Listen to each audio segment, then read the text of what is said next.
ಹೊಸ ವರ್ಷದಂದೇ ಉಡುಪಿಯ ಗ್ರಾಮವೊಂದರ ಜನರಿಗೆ ಶಾಕ್ ಎದುರಾಗಿತ್ತು. ವರ್ಷದ ಮೊದಲ ದಿನವೇ ಗ್ರಾಮ ಪಂಚಾಯತ್ ಕಚೇರಿಗೆ ಬೀಗ ಜಡಿಯಲಾಗಿತ್ತು. ಹೊಸ ಹುಮ್ಮಸ್ಸಿನಿಂದ ಆರಂಭವಾಗಬೇಕಿದ್ದ ಜನಸೇವೆಗೆ ಬ್ರೇಕ್ ಬಿದ್ದಿದೆ. ಹಾಗಾದ್ರೆ ಏನು ಈ ಸ್ಟೋರಿ? ಇಲ್ಲಿದೆ ರಿಪೋರ್ಟ್.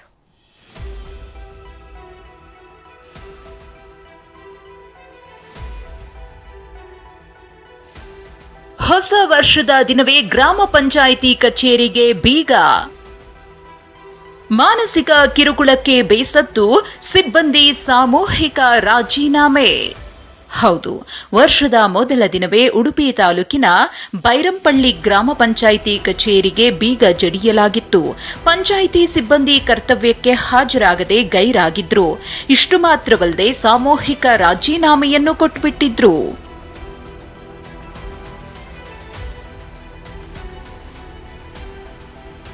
ಇಲ್ಲಾಗಿದ್ದೇನೆಂದ್ರೆ, ಪಂಚಾಯಿತಿ ಸಿಬ್ಬಂದಿಗೆ ಪಂಚಾಯತ್ ಸದಸ್ಯ ಸಂತೋಷ್ ಮತ್ತು ಪಿಡಿಒ ನಿತ್ಯ ಮಾನಸಿಕ ಕಿರುಕುಳ ಕೊಡ್ತಿದ್ರಂತೆ.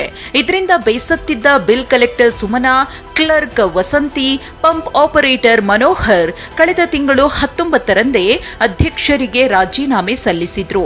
ತಮಗಾದ ಸಂಕಟ ನೋವುಗಳನ್ನು ಉಲ್ಲೇಖಿಸಿದ್ರು. ಡಿಸೆಂಬರ್ 31ನೇ ತಾರೀಖಿನವರೆಗೆ ಮಾತ್ರ ಕೆಲಸ ಮಾಡುವುದಾಗಿ ಡೆಡ್ ಲೈನ್ ಹಾಕಿಕೊಂಡಿದ್ರು. ಜನವರಿ 1ನೇ ತಾರೀಖು ಬರ್ತಿದ್ದಂತೆ ಕಚೇರಿಗೆ ಬೀಗ ಜಡಿದು ಸೇವೆಯಿಂದ ದೂರ ಉಳಿದಿದ್ದಾರೆ. 19ನೇ ತಾರೀಕಿಗೆ ನಮ್ಮ ಇಲ್ಲಿನ 3 ಜನ ಸಿಬ್ಬಂದಿಗಳು ನನ್ನ ಹತ್ರ ಬಂದು, ನಮಗೆ ಇಲ್ಲಿ ಕೆಲಸ ಮಾಡಲಿಕ್ಕೆ ತುಂಬ ಕಷ್ಟ ಆಗ್ತಾ ಇದೆ, ನೀವು ದಯವಿಟ್ಟು ನಮಗೆ ನ್ಯಾಯ ಕೊಡಬೇಕು ಅಂತ ನನ್ನಲ್ಲಿ ಒಂದು ರೈಟಿಂಗ್ ಅಲ್ಲಿ ಕೊಟ್ಟರು. ಆದರೆ ರೈಟಿಂಗ್ ನಲ್ಲಿ ಯಾವುದೇ ಯಾರ ಹೆಸರನ್ನು ಉಲ್ಲೇಖ ಮಾಡಲಿಲ್ಲ. ಮಾನಸಿಕವಾಗಿ ಕಿರುಕುಳ ಆಗ್ತಾ ಇದೆ, ಒತ್ತಡ ಆಗ್ತಾ ಇದ್ರೆ, ಆದ್ರಿಂದ ನಮ್ಮ ಮುಂದಿನ ಆರೋಗ್ಯ ಹಾಗೂ ಭವಿಷ್ಯದ ದೃಷ್ಟಿಯಿಂದ ನಾವು ರಾಜೀನಾಮೆ ಕೊಡ್ತಾ ಇದ್ದೇವೆ. ನಾಡಿದ್ದು 31ನೇ ತಾರೀಕಿವರೆಗೆ ನಾವು ಕೆಲಸ ಮಾಡ್ತೇವೆ ಅಂತ ಹೇಳಿದ್ದಾರೆ ನಮ್ಮ ಹತ್ರ. ಆದರೆ ಇಷ್ಟರವರೆಗೆ CEO ಅವರಿಗೆ, ನಮ್ಮ ತಾಲೂಕ್ ಪಂಚಾಯತ್ ಇಒ ಆಗಲಿ ಯಾವುದೇ ಕ್ರಮವನ್ನು ಕೈಗೊಂಡಿಲ್ಲ. ಅವರ ಡೆಡ್ಲೈನ್ ನಿನ್ನೆಗೆ ಮುಗಿದಿದೆ. ವಿಷಯ ತಿಳಿತಿದ್ದಂತೆ ಉಡುಪಿ ತಾಲೂಕು ಮುಖ್ಯ ಕಾರ್ಯನಿರ್ವಹಣಾಧಿಕಾರಿ ಸ್ಥಳಕ್ಕೆ ದೌಡಾಯಿಸಿದ್ರು. ಪಂಚಾಯಿತಿ ಕಚೇರಿ ಬಾಗಿಲು ತೆರೆದು ಜನರ ಸೇವೆಗೆ ಮುಕ್ತಗೊಳಿಸಿದ್ರು. ಆದರೆ ಒಳಗೆ ಸಿಬ್ಬಂದಿಯೇ ಇರದ ಕಾರಣಕ್ಕೆ ಸ್ಥಳೀಯರು ಅತಂತ್ರರಾಗಿದ್ದಾರೆ. ಯಾವುದೇ ವಿಷಯ ಇದ್ರೂ ಕೂಡ ಗ್ರಾಮ ಪಂಚಾಯತ್ ಕಚೇರಿಗೆ ಬೀಗ ಹಾಕೋದು ಸರಿಯಲ್ಲ. ಯಾಕಂದರೆ ಜನರಿಗೆ ಹತ್ತಿರದಲ್ಲಿರುವಂಥ ಒಂದು ಸವಲತ್ತು ಅಂದರೆ ಏನಾದರೂ ಸಿಗೋದಿದ್ದರೆ ಅದು ಗ್ರಾಮ ಪಂಚಾಯತ್ ಕಚೇರಿಯಲ್ಲಿ. ಪ್ರತಿದಿನ ಇಲ್ಲಿಗೆ ಜನರು ಬರ್ತಾ ಇರ್ತಾರೆ.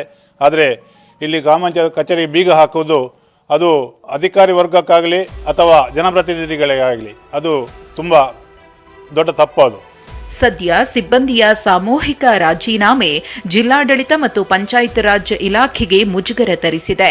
ಜಿಲ್ಲಾಡಳಿತ ಆದಷ್ಟು ಬೇಗ ಮಧ್ಯಪ್ರವೇಶಿಸಿ ಪರಿಸ್ಥಿತಿಯನ್ನ ತಿಳಿಗೊಳಿಸಲಿ ಅನ್ನೋದು ಇಲ್ಲಿನ ಜನರ ಆಗ್ರಹ. ಪ್ರಜ್ವಲ್ ಅಮೀನ್, TV9 ಉಡುಪಿ.